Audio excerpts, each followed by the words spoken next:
of our nominees. Ms. Hidalgo, you worked in various roles for 10 years at Esperanza United, which is based in St. Paul, Minnesota. And when I was county attorney, I worked with them all the time. And just recently, when we were celebrating the passage of finally closing the boyfriend loophole in the Safer Communities Act. As you are well aware, the organization provides emergency shelter and a 24/7 bilingual crisis line to help domestic violence survivors in the Twin Cities. And you led the organization's national policy work. Can you talk about the impact that groups like Esperanza United have on the lives of victims and how you plan on engaging with these organizations in your new role if you were to be confirmed? I'd call this a softball question, but go ahead. Thank you, Senator Klobuchar. Thanks for all your leadership through the years, both with VAWA and with all the great work in Minnesota. And it was an honor to be able to work at Casa de Esperanza, now known as Esperanza United, because also it's a unique program that runs, as you noted, a domestic violence shelter and community-based programs, while also doing national work to improve policy, training, advocacy, research. So it really, to me, helped demonstrate how critical it is that any policy work needs to be informed by the lived realities on the ground of what it means to help survivors and to meet the unique needs of individual survivors. And also, through the work of Esperanza United, it's been an opportunity to help lift up why the coordinated community response needs to call in more community-based organizations, including from historically marginalized or underserved communities, make sure they're at the table in ensuring that all services and access to law enforcement, the courts, prosecutors, is a pathway available for all survivors, as well as to do a lot more on prevention, which is something that Esperanza United does, and others across the country funded through OVW. Thank you. Mr. Pitts, you were actually born in Moorhead, Minnesota, although you've somehow decided to live in California. Don't quite get the decision. I don't think it will, influence my vote. But as you know, we call the area in Minnesota Moorhead-Fargo, not Fargo-Moorhead. As a private practitioner, you were focused primarily on advising public interest clients, unions, workers, teachers. If confirmed as a trial court judge, you'll be charged with maintaining a fair and impartial courtroom. Can you talk about how you'll make that transition from an advocate to a judge and why you want the job? Certainly. Thank you. Certainly. Thank you, Senator. And Minnesota remains close to my heart, particularly our lake cabin in western Minnesota, where I still go every year. Okay, that gives you some points. Thank you.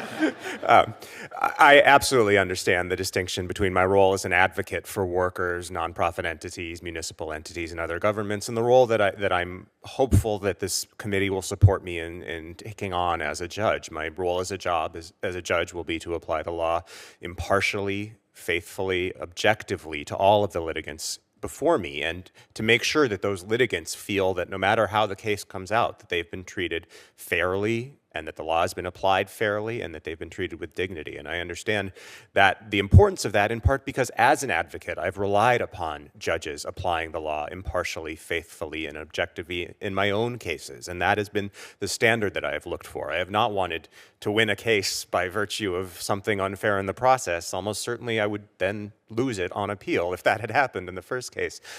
My goal in all instances was to have a judge who would apply the law fairly, objectively, and impartially, and I sought to make arguments before that an impartial judge would accept, and I've been fortunate to have a fair degree of success in doing so. Thank you. Judge Shopler, I'm a big believer in veterans treatment courts and the like. When I started in Hennepin County, we had a drug court that was pretty well respected. We had a domestic violence court. And then we focused on mental health court with property crimes, and then later a veterans court, which I was a big fan of and am nationally. I have continued to lead bills to try to put more funding into drug courts. Can you talk about your experience with diversion programs and their impact in reducing recidivism? Absolutely, Senator. It has been one of the great honors of my career as a magistrate judge to preside and be the founding judge of our Veterans Diversion Court.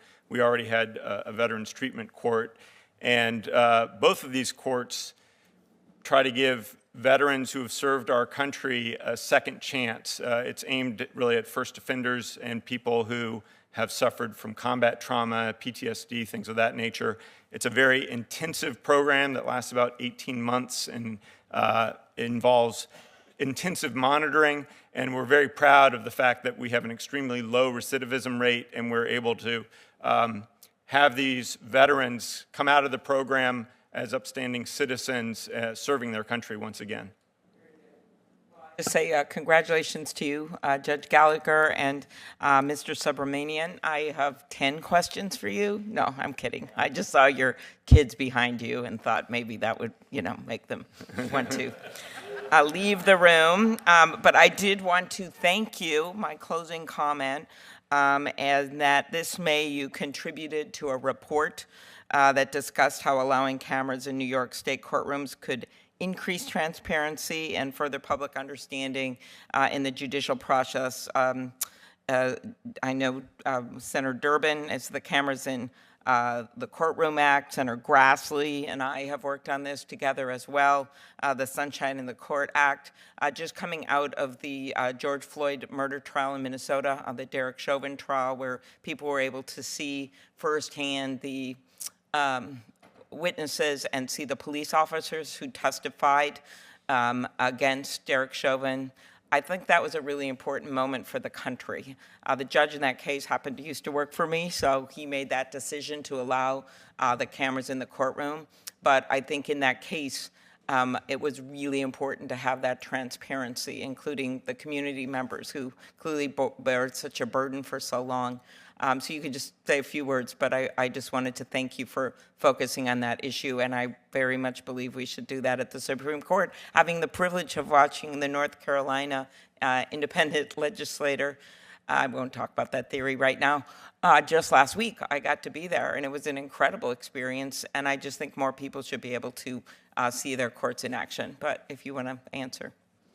Thank you, Senator. And I agree with you that the public's right to know and transparency is vitally important. And we're making steps. I know that the Supreme Court during the pandemic started live streaming their oral arguments so that everyone can follow along in these cases in real time. Oral, though. Oral. Okay, yeah. Right. And obviously there is a public function to the adjudication of cases, and the public is always supposed to have access. And I agree with you. It's vitally important. Thank you.